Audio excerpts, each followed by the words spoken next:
Okay, ಈಗ ಮಕ್ಕಳು ಆಗೋದಕ್ಕೆ ವಯಸ್ಸು, ಯಾವ ವಯಸ್ಸು ಸರಿಯಾದ ವಯಸ್ಸು ಅಂತ ಅನ್ಸುತ್ತೆ ಮಕ್ಕಳಾಗೋದಕ್ಕೆ?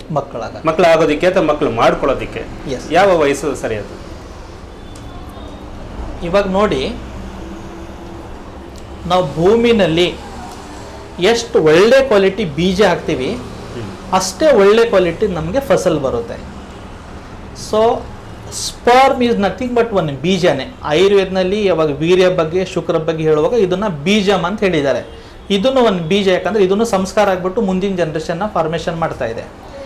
ಈ ಬೀಜ ಏನಿದೆಯಲ್ಲ, ನೀವು ಎಷ್ಟು ಹೆಂಗಿದ್ದೀರಾ, ಎಷ್ಟೇ ಕಡಿಮೆ ವಯಸ್ಸಿನಲ್ಲಿ ನೀವು ಮಗು ಮಾಡ್ತಿರಲ್ಲ, ಆಗುವ ಮಕ್ಕಳು ಹೆಲ್ದಿ ಹುಡ್ತಾರೆ. ಫಾರ್ ಎಕ್ಸಾಂಪಲ್, ಮೇಲ್ನಲ್ಲಿ ಅಥವಾ ಪುರುಷರಲ್ಲಿ ಮಾತಾಡಿದಾಗ 21 ವರ್ಷದಿಂದ 26 ವರ್ಷ ಒಳಗಡೆ ತಾವು ಮಗುಗಾಗಿ ಏನಾದರೂ ಪ್ಲ್ಯಾನ್ ಮಾಡಿದ್ರೆ ಆಗುವ ಮಕ್ಕಳು ತುಂಬ ಹೆಲ್ದಿ ಹುಡ್ತಾರೆ. ಮಹಿಳೆಯರಲ್ಲಿ ನೋಡಿದಾಗ 20 ವರ್ಷದಿಂದ 25 ಒಳಗಡೆ ನೀವು ಏನಾದರೂ ಮಗುದ ಪ್ಲ್ಯಾನ್ ಮಾಡಿದ್ರೆ ಆಗುವ ಮಕ್ಕಳು ಹೆಲ್ದಿ ಹುಡ್ತಾರೆ. ಅದರ ಅರ್ಥ 26 ವರ್ಷ ಆದಮೇಲೆ ಮಕ್ಕಳು ಆಗಲ್ಲ ಅಂತಿಲ್ಲ, ಆಗುತ್ತೆ. ಏನು ಹೇಳುತ್ತೆ ಸೈನ್ಸು, ಸ್ಪರ್ಮ್ಯಾಟೋಜೆನಿಯಾ ಏನಿದೆಲ್ಲ, ಸ್ಪರ್ಮ್ಯಾಟೋಜೋವಾ ಏನಿರುತ್ತೆ ನೋಡಿ, ವೀಕ್ ಆಗ್ತಾ ಹೋಗುತ್ತೆ. 30 ಆದಮೇಲೆ ಮೆಚುರೇಷನ್ ಜಾಸ್ತಿ ಆಗುತ್ತೆ. 35 ಆದಮೇಲೆ DNA ಫ್ರಾಗ್ಮೆಂಟೇಷನ್ಸ್ ಜಾಸ್ತಿ ಆಗುತ್ತೆ. 40 ಆದಮೇಲೆ ಮತ್ತು ತುಂಬ ವೀಕ್ ಆಗಿಬಿಡುತ್ತೆ.